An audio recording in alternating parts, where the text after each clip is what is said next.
Pak De. Eka, nah, ketemu lagi kita. Tapi kali ini kita ketemunya di Mandalika Racing Series, Pak De. Seri 1 seru banget, Kak. Seri 1 seru banget. Banyak banget cerita yang bermunculan di seri 1 ini. Highlightnya cukup menarik, ya Kak. Apa aja, Pak De? Waduh, banyak banget, Kak. Untuk Mandalika Racing Series 2025 ini. Ini seru banget ini. Aduh.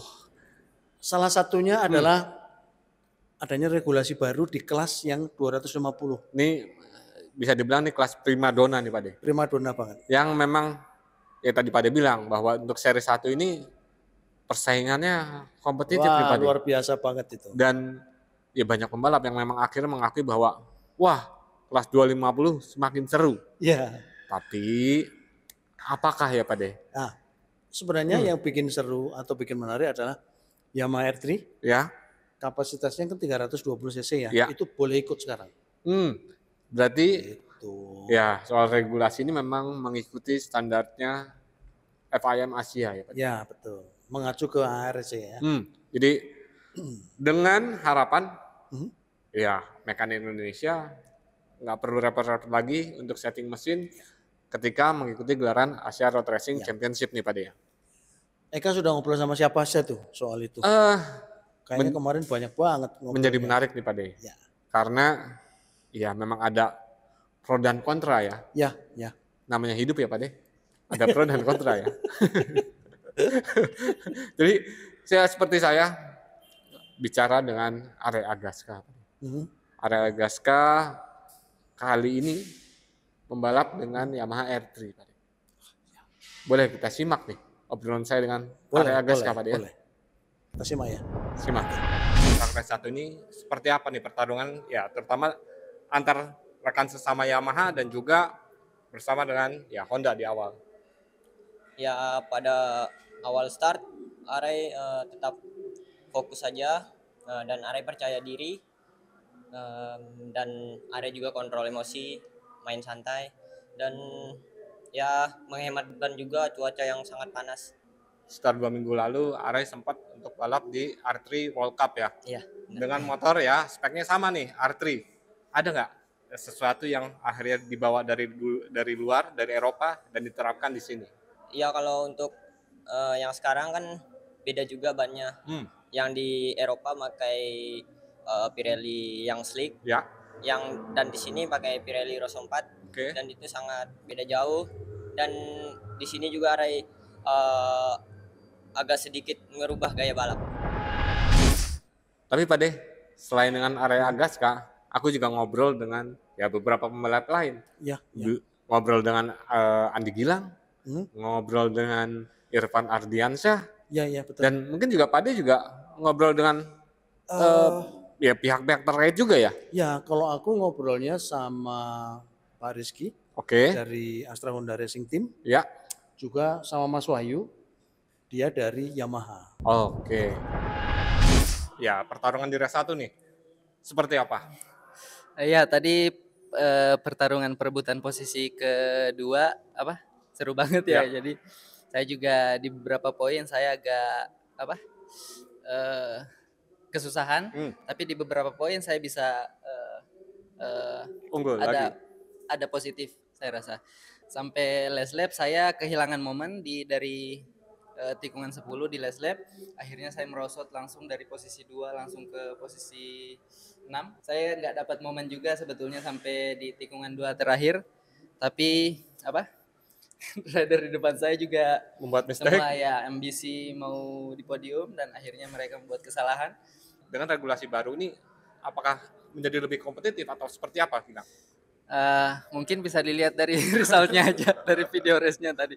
Ya, di beberapa poin saya agak kesusahan yang melawan Yamaha apalagi di stop and go corner. Untuk di beberapa poin saya mungkin bisa dibilang sama. Mengimbangi. Tapi di beberapa poin saya banyak lose akselerasi. Persaingan untuk MRS 2025 selama seri 1 nih ya. Seperti apa, Pak? Yang pasti lebih seru ya. Lebih kompetitif ya. Lebih kompetitif karena kita pakai spek Asia. Yamaha juga pakai R3. Ya. Cuman ya tantangannya di tim Honda. Oke. Mungkin lebih nyesuaiin setupnya lagi karena tahun lalu istilahnya boleh oprek-oprek lah. Oke. Nah, kalau tahun ini kan full standar ikut spek Asia, jadinya ya lebih apa ya, kerja keras aja sih. Lebih kerja keras. Untuk setting, tadi Irfan bilang kan, ya menyesuaikan sih dengan regulasi yang baru gitu. Misalnya apa kan kalau boleh tahu? Yang paling pasti sprocket.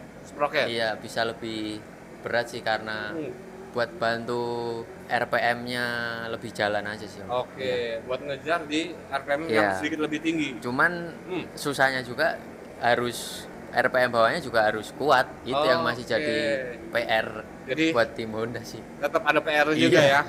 Oke. Karena kalau R3 kan torsinya kuat banget kan, RPM bawahnya ya. Sedangkan ini justru Honda lebih bermain di atasnya nih. Jadi dengan adanya Mandalika Racing Series ini kami bisa konsisten untuk bisa melakukan pembinaan bukan hanya di One Make Race tetapi juga ada di level nasional. Kemudian kami juga di sini mensponsori dari sebagai ATPM dan juga sponsor memberikan sponsorship kepada tim pabrikan Yamaha bersama dengan tim-tim yang ada di sini untuk bisa mengikuti Mandalika Racing Series di 2025. Mandalika Racing Series ini menjadi barometer balap untuk tim, kemudian untuk rider, teknisi untuk bisa step up dan melakukan edukasi. Tujuan dari regulasi ini saya pikir dari kami berpikir bahwa ini adalah bukan hanya untuk pabrikan kami, tetapi memang untuk diproyeksikan sebagai global. Jadi supaya kompetisi balapan yang ada di Indonesia ini bisa level up, dan ini pun juga yang dilakukan oleh FIM karena mereka mengkontrol beberapa kondisi termasuk semua kejuaraan, terutama dengan beberapa elektronik yang memang diminta untuk sama di beberapa regional. Ada beberapa hal sih yang coba kita benahin di CBR 2.5 gitu untuk menghadapi seri ini. Dan memang sih ada sedikit keuntungan kita dengan kenaikan RPM limit yang tahun lalu di 13.500 di sekarang di 14.000 gitu. Walaupun sebenarnya ini masih cukup jauh ya, masih cukup jauh dibanding masih kurang kompetitif gitu dibanding yang kita harapkan. Awalnya katanya regulasi MRS di kelas 2.5 akan sama dengan regulasi Asia Road Race Championship di kelas AP 250. Nah, masalahnya sebenarnya seberapa banyak sih pembalap di MRS 250 yang main di ARRC? Menurut saya kayaknya nggak terlalu banyak gitu. Tapi kalau semua contohnya terkait sama motor production gitu ya. Kalau kita ngomong production Indonesia, ya kan sesuai dengan yang dijual di Indonesia. Jadi memang ya ada beberapa hal sih yang menurut saya memang agak harus dibenahi lah. Tidak kalah menarik, kami juga berbincang dengan Robi Sakira dan Gary Salim yang menjadi pemenang berbeda di Race 2 Sport 250. Selamat Robi. Terima kasih banyak. Sebagai rookie di kelas 250 dan akhirnya pecah telur Robi. Alhamdulillah. Nah, Robi, boleh dong diceritain bagaimana persaingan untuk di kelas 250 ya di seri pertama ini, termasuk di race 1 nih. Apa yang terjadi di race 1 dan akhirnya pecah telur di race 2. Ya, untuk persaingan di 250 ini sangat berbeda dari UB 150 dari segi fight dan usahanya lebih keras ini. Lebih keras 250. Lebih keras 250 karena berat dan fisiknya juga kena ya? Fisiknya juga.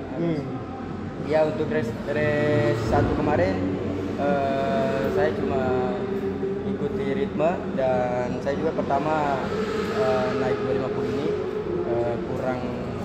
kurang jam terbang dan pengalaman. Di saat kemarin saya cuma hanya ikutin rombongan dan ada kendala di last lap terakhir, jadi turun posisi. Dan alhamdulillah di race 2 ini bisa memberi yang terbaik buat tim. Oke. Dan strateginya apa di race kedua ini? Saya hanya fokus satu titik, yaitu saya harus bisa melewati rintangan ini yang begitu berat bagi saya, dan alhamdulillah saya bisa melewatinya. Saya hanya ngikutin rombongan dari lap-lap awal dan alhamdulillah bisa menyelesaikan. Selamat untuk pencapaian ini di race kedua. Kelas Sport 250 cc. Nah, Ger, ini sedikit rangkuman dari race 1 dan race 2. Akhirnya Gary podium di race kedua. Bisa diceritakan nggak?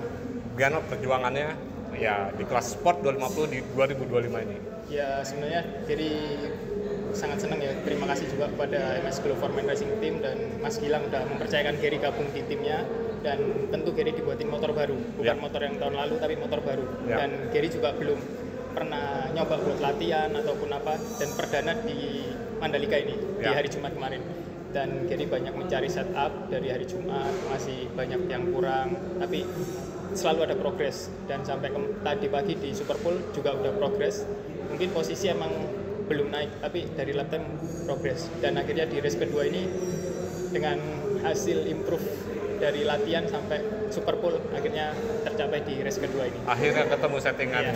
Dan ini masih perlu improve lagi, Ger? Masih banyak yang perlu di-improve. Masih banyak yang perlu improve. Dan kalau dari persaingan antar pembalap sendiri di kelas 250 ini seperti apa? Ya sebenarnya lebih kompetitif ya di balapan Mandalika Racing Series ini, karena ada 32 pembalap dan tentunya banyak pembalap-pembalap yang sudah berpengalaman juga dan punya pengalaman balap di Asia, dan tentunya sangat seru dan adrenalin.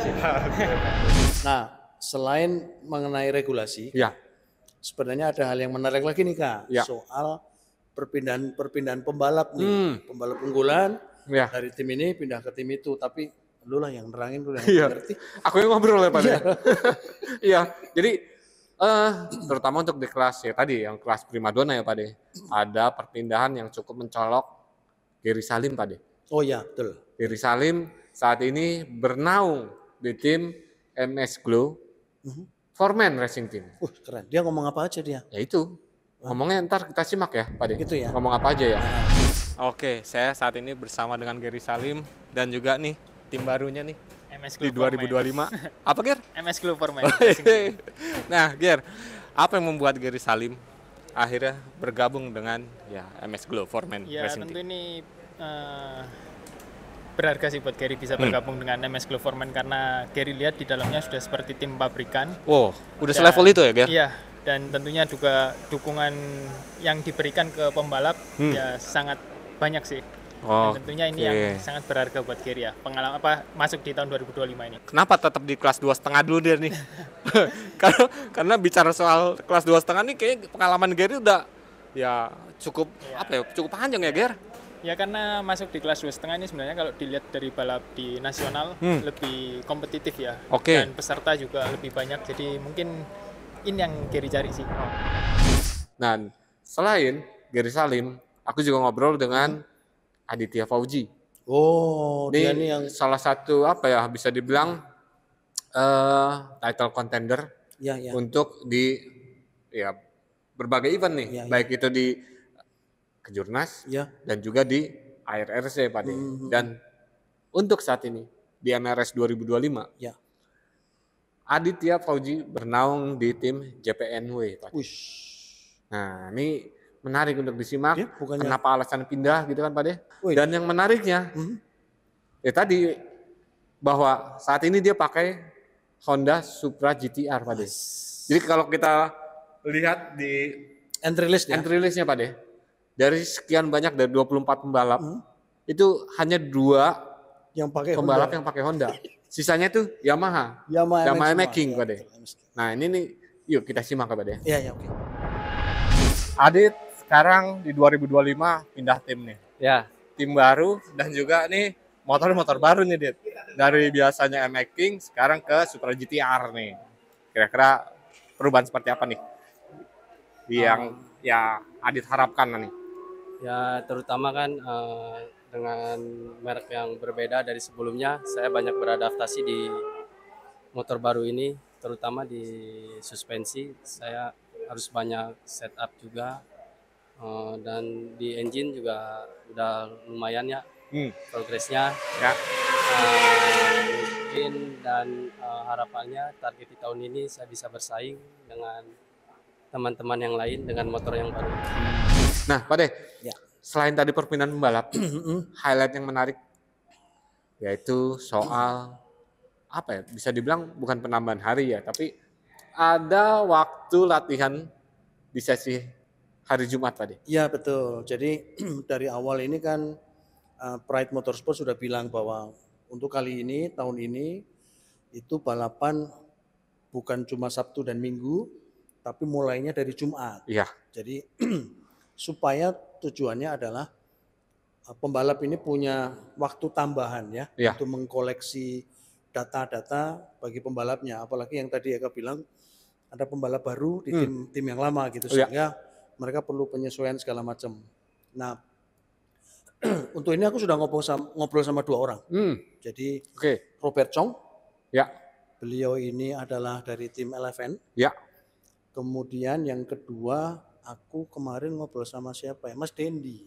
Mas Dendi dari tim Siar, dia manajer timnya. 2 orang ini bercerita manfaat atau benefit ketika balapan mulai Jumat. Gitu, Kak. Oke, yang pasti komentarnya akan positif nih kayaknya. Positif semuanya. Oke, kita simak ya Pak De. Kita simak.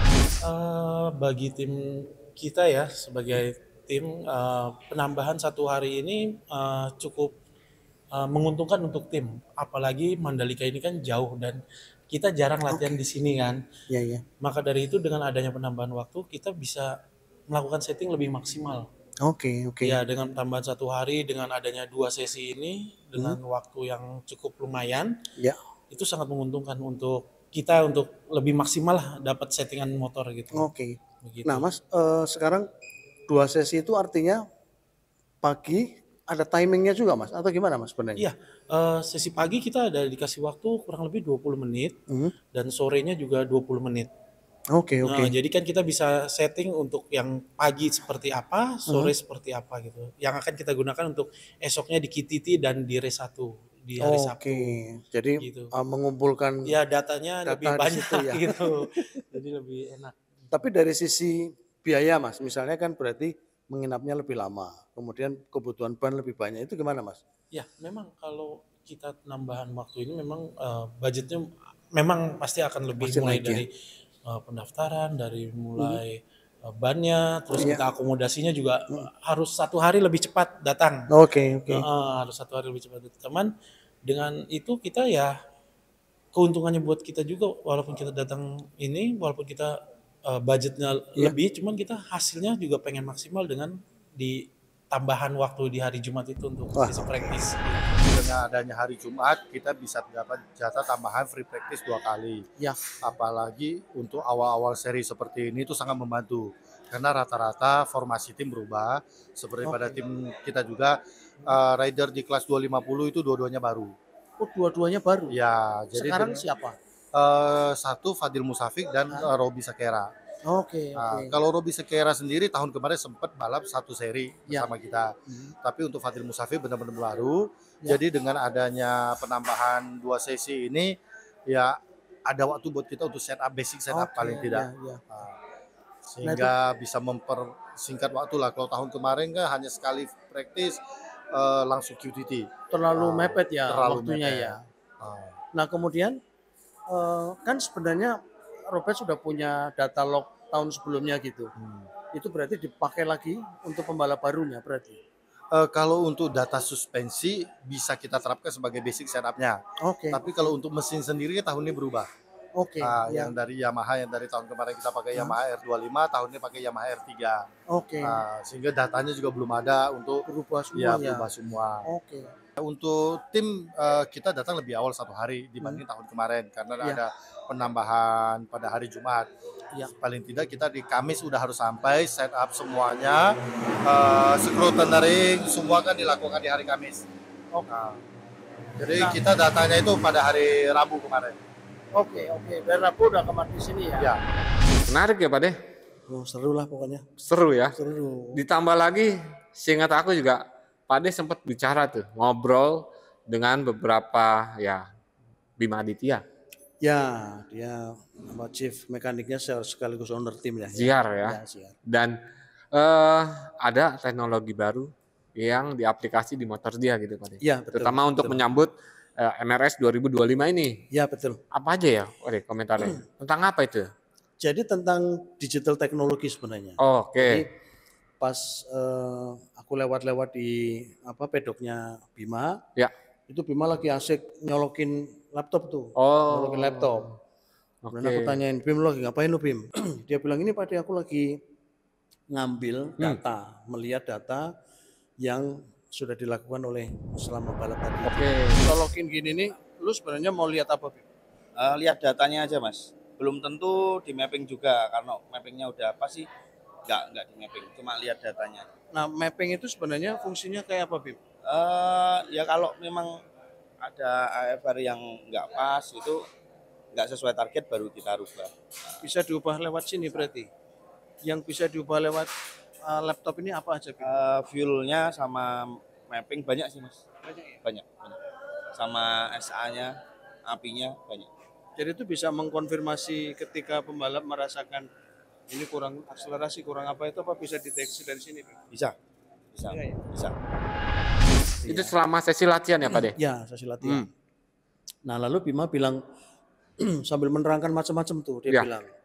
Tapi ini aku motor yang satunya, yang 250, aku pakai data logger baru Pak De. Oke. Dari Italia, ini lagi baru banget, tipenya merek baru yang bukan biasa dipakai teman-teman, dia pakai baru. Aku ngobrol juga sama Ciko. Dia ini dia importir lah ya. Dia importir barang-barang yang aneh-aneh gitu. Ya. Yang untuk mendukung teman-teman balapan semuanya. Ya. Ciko bercerita soal merek yang baru gitu ya. Itu yang sudah dipasang di situ. Ya, untuk data loggernya. Ya, betul. Parameter yang didapat dari data logger itu lebih banyak variasinya. Bahkan alat itu kalau misalnya diperlukan, itu bisa memonitor tekanan ban seandainya diperlukan. Oke. Tinggal nambahin sensor sebenarnya. Ya, mungkin lebih detailnya kita simak obrolan Pak De sama mereka ya. Biar Ciko aja yang cerita di yang jelasin ya. Oke. Ini saya mempermudah saja. Mempermudah dalam hal pembalap itu dia bisa belajar telemetri, karena telemetri itu penting. Belum tentu semua pembalap itu memahami dan paham tentang telemetri. Oke, apa saja itu yang diukur gitu ya? Jadi kayak RPM, jadi sektor 1, sektor 2, sektor 3 di sini udah ada. Jadi pembagian sirkuit itu sudah ada ya? Udah ada semua. Nah, itu yang harus kita ngasih pelajaran ya, edukasi bukan pelajaran, edukasi ke pembalap biar dia tahu telemetri. Oh, ini loh. Oh, aku salah nutup gas di R1, R2, sektor 1, 2, 3, datanya semua kebaca. Jadi cukup lewat handphone aja. Jadi nggak perlu pakai laptop, nggak ribet. Ketika aku muter-muter nih Kak, di pedoknya Corleone, ini khususnya nih, itu ada beberapa orang yang bukan dari timnya, itu bisik-bisik soal, ini knalpotnya DB killer. Emang ada pembunuh ya? Ini mungkin demam berdarah killer kali Pak De. Biar nggak nyamuknya hilang semua Pak De. Mestinya diasepin Pak De. Itu kenapa tuh Kak? DB killer itu sebenarnya apa sih? Gitu. Ya, aku sih sempat ngobrol ya Pak De dengan Corleone Chandra, ya penggawanya Restek nih, bahwa dia request ke produsen knalpot yang memang mensponsorinya itu Kawahara Racing untuk dibuatkan knalpot yang sudah menggunakan DB killer. Tujuannya sebenarnya Pak De itu agar lebih mengikuti regulasi Asia Road Racing Pak De. Karena di ARRC untuk di kelas underbone 150 ini memang diwajibkan untuk pakai DB killer. Mungkin terlalu bising kali ya Pak De.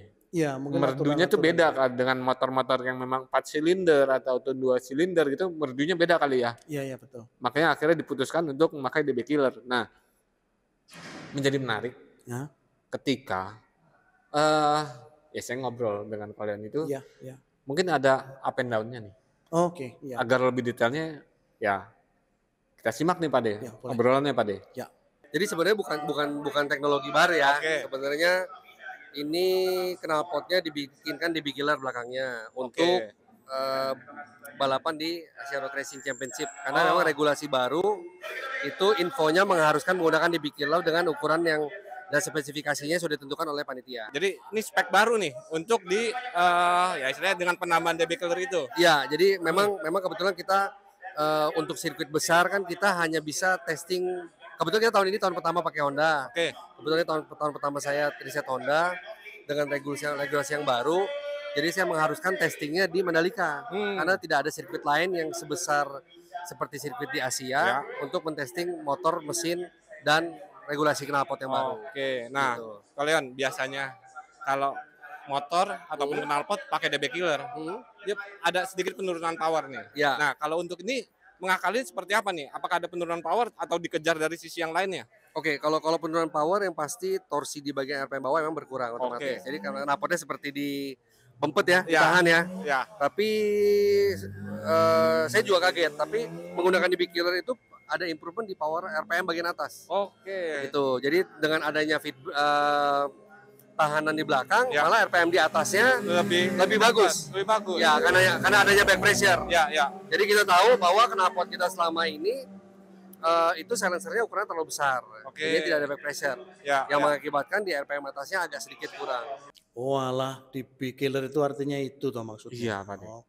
Jadi memang untuk tuner Indonesia, tuner tanah air, ini menjadikan ajang Mandalika Racing Series atau MRS ini sebagai ajang riset juga Pak De. Untuk mereka bikin motor mengikuti gelaran balap yang lebih tinggi. Misalnya seperti Asia Road Racing ini Pak De. Oh keren. Itu ya Pak De. Nah tapi Pak De, ada hal yang gak kalah menarik dengan ya apa ya, orang bilangnya run off area. Run off area, oke. Ada beberapa tikungan yang memang akhirnya disesuaikan ya Pak De? Ya betul. Jadi apa namanya istilahnya di sini adalah track limit. Oke, track limit. Jadi track limit itu disesuaikan untuk mengantisipasi sirkuit ini dipakai untuk balapan GT3. Oh, FIA. Mobil ya Pak De? Ya betul. Jadi karena sirkuit Pertamina Mandalika ini kan bukan hanya untuk motor, tapi juga untuk mobil, makanya disesuaikan beberapa titik sesuai persyaratan FIA. Nah, tapi pengelola sirkuit ini juga sudah berkoordinasi dengan FIM dan FIA dan juga PPIMI untuk menentukan regulasinya sesuai untuk dua jenis olahraga ini. Ya, bisa digunakan untuk dua ini ya. Nah, tapi aku rasa kayaknya Pak De juga sempat ngobrol dengan pembalap ya. Iya, aku ngobrol sama Erik Saputra, dia yang pembalap pakai motor yang paling gede, cc 1000 cc ya, R1. Boleh dong ya kita dengar komentar dari Erik nih Pak De. Ya, mengenai ada perubahan sirkuit ya, perubahan run off sirkuit yang tadinya lebar banget, sekarang dipersempit. Tujuannya memang untuk meningkatkan safety dari pengendara motor maupun mobil. Kita tanyakan ke Erik Saputra, dia pembalap yang menggunakan motor yang paling besar, 1000 cc di sini, Superbike.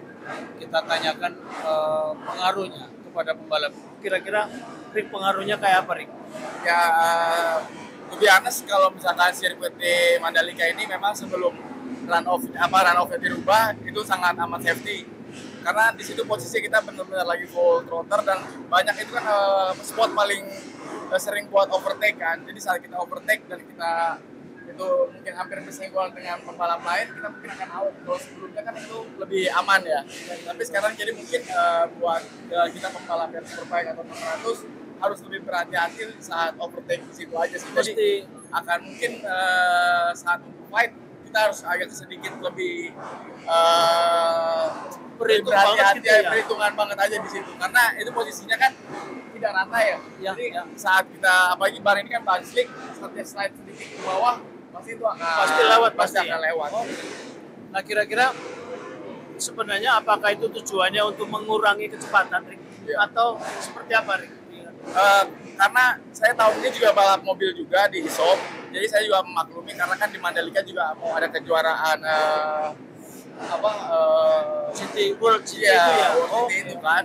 Ya, jadi mudah-mudahan juga mungkin sirkuit Mandalika juga MGP memiliki pertimbangan yang lain untuk biar sirkuit Mandalika ini bisa digunakan untuk roda 4 juga. Ternyata komentarnya apa ya? hampir senada nih Pak De. Iya, betul. Dengan komentarnya Adenanta Putra yang memang aku sempat ngobrol dengan Adenanta itu karena Adenanta kan di kelas sport 600 ya. Ya, super sport ya. Jadi memang speednya juga kan lebih tinggi ya Pak De. Iya, betul. Dan seringkali di beberapa tikungan nih main apa ya? Adu breaking, hard breaking nih. Iya betul. Untuk lebih jelasnya ya mungkin bisa dengar juga nih komentar Adenanta. Oke. Nanta. Ya, siap. Untuk di tahun 2025 ini ya, sirkuit Mandalika mengalami sedikit perubahan, terutama di sisi run off ya. Betul sekali, betul. Nah, di gelaran Mandalika Racing Series 1 ini ya, ada apa ya? Ada perubahan, bisa dibilang penyesuaian nggak dari Nanta nih, dari sisi balapnya nih? Ya, siap. Kalau untuk saya sendiri sih untuk penyesuaian tidak ada ya, karena dari segi track tidak ada yang dirubah, hanya saja bagian run off-nya. Yang saya rasakan justru sekarang ada sedikit kekhawatiran. Kekhawatiran ketika saya seorang pembalap mungkin ada mengalami kesalahan sedikit atau mistake yang biasa menyebabkan keluar run off track. Sekarang khususnya seperti di exit R1 terus exit turn 10 khususnya yang sangat mepet, run off-nya sangat tipis sekali, itu bagi saya cukup membahayakan untuk khususnya balap motor ya. Balap motor. Ya, karena gimana pun kita tetap memerlukan run off track yang lebar. Itu juga untuk keamanan pembalap, seperti sebelum dirubah ini. Ya. Jadi karena setahu saya ini permintaan run off diubah demi ya homologasi yang lebih baik lagi nih. Ya. Jadi tapi agak sedikit mengkhawatirkan nih, terutama dari sisi kompetitifnya ketika balap. Ya. Ketika riding, ya fighting, ini betul sekali. Ada apa ya maksudnya? Ya, wah jangan sampai out gitu, jangan sampai out ya. Karena biasanya kan banyak tuh rider yang khususnya di exit R1, exit R10 dan Pertamina itu yang kadang kalau ada mistake keluar. Kalau dulu kan ada run off-nya, mungkin mereka masih bisa kembali lagi ke track. Kalau sekarang pasti langsung kena gravel dan itu mungkin juga bisa menyebabkan crash ketika rider masuk ke gravel.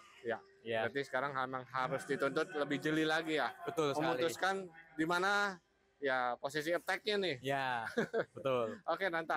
Sukses untuk di piala di race 1 dan juga race 2. Terima kasih. Sukses ya. Amin. Aku sempat ngobrol sama Pak Andi. Beliau ini kan pengelola sirkuit ya. Ya, CEO MGP ini Pak ya. Betul. Nah, dengan sirkuit yang disesuaikan track limitnya, itu malah justru catatan waktu pembalap motor itu lebih cepat. Oke. Ini menarik ya Pak. Aneh nih, agak aneh kan. Biasanya kan kalau misalnya kita berpikir lebar kemudian dia bisa ngambil panjang gitu. Ternyata malah enggak. Justru dengan sirkuit yang disesuaikan tikungannya, itu mereka dipaksa untuk main lebih rapi, keluar lebih cepat. Itu ternyata lebih oke. Oke, kita simak ya penuturannya Pak Andi ya. Yang paling berbeda tahun ini adalah track limit ya. Track limit, Pak. Track limit ini banyak pertanyaan juga ya, kenapa ada beberapa tikungan 1 dipersempit gitulah ya kira-kira 1 dan 2, kemudian 3 dan antara 3 dan 4. Itu ada track limit lagi, kemudian 10, 11 ya. Jadi track limit contohnya di tikungan 1 run off kita kan gede sekali. VIA mengeluarkan gambar meminta run off ini dipotong 2 meter dari garis putih sisi kiri kanan lintasan. Jadi kalau kita belok ke kanan, outernya kita ada di kiri ya, 2 meter dari kiri. 2 meter dari kiri ini sudah ada 1,5 meter curbsnya. Jadi dari curbsnya ini sisa 50 cm. Nah dia minta digariskan dan dipotong, dibuang aspalnya, diisi lagi dengan gravel. Gravel ya betul. Menuju situ ya kita bolak-balik bertiga ya diskusinya, MGPA, berempat malah, MGPA, IMI, VIA, dan koresponden dengan FIM. Karena kita bilang kita mau merubah sesuai homologasi VIA supaya bisa balap mobil grade 3, tapi kita tetap ingin dapat FIM grade A-nya buat MotoGP. Jadi kita korespondensi bertiga. FIM-nya sendiri akhirnya menyetujui rekomendasi yang diberikan oleh FIA. Jadi mereka mengikuti di beberapa tikungan yang mereka rasa supaya tidak terjadi keuntungan orang yang keluar dipotong. Cuman motongnya juga nggak dari tikungan langsung dipotong ya. Jadi tikungan sudah ada batas safe motor bisa bangun diri, baru mulai dari situ dipotong sampai ujung ya. Jadi nggak sembarangan langsung potong ya, ya tentunya ya. Jadi yang berbeda hari ini ya dari hari Kamis kemarin juga waktu mulai riders meeting dengan para peserta di Mandalika Racing Series, berulang kali official dari IMI dan kami memberitahu gambar ya. Kemudian juga ada sesi track walk-nya ngasih tahu ini yang baru nih ya, betul, ya. Jadi masuknya hati-hati supaya nggak keluar sampai ke run off sampai ke gravel. Perkiraan saya catatan waktunya lebih lambat ya, masuk dan keluarnya ya. Ternyata nggak juga gitu di timing saya tanya tetap lebih cepat karena sekarang mereka masuknya benar-benar rapi sehingga keluarnya juga bisa kenceng. Kalau dulu masuknya kenceng kemana-mana mereka pikir kenceng ternyata enggak, ternyata malah dengan ada track limitnya dipersempit masuknya jauh lebih rapi, di tikungannya kenceng, lurusnya lebih kenceng, keluarnya lebih kenceng lagi. Jadi ya win-win lah. Nah, itulah pada ya beberapa poin yang menjadi highlight untuk di gelaran Mandalika Racing Series Round 1 atau Seri 1 ya Pak De. Ya, betul. Jadi ya kita harap Seri 2-nya juga nggak kalah seru nih Pak De. Ya, insya Allah seru. Oke Pak De. Oke. Untuk di Mandalika Racing Series Round 1 ini kami mohon pamit Pak De. Ya. See you MRS Riders. Sampai berjumpa MRS Riders.